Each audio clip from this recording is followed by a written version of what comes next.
زندگی گزار رہے تھے تو ہم نے آپ کو غنی کر دیا۔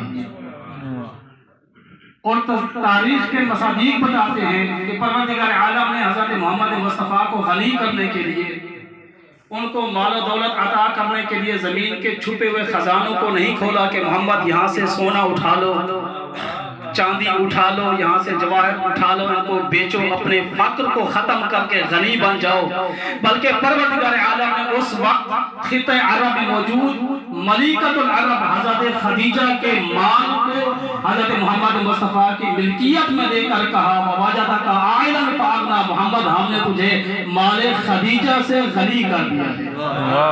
سبحان اللہ سبحان اللہ۔ تو اس کا مطلب ہے کہ جو خدیجہ کے مال سے غنی بنے وہ اور ہے، جو اسلام کے مال پہ غنی بنے وہ اور ہے۔ اور قبلہ اسی طرح دوسرا مصداق، أَلَمْ يَجِدْكَ يَتِيمًا فَآوَىٰ۔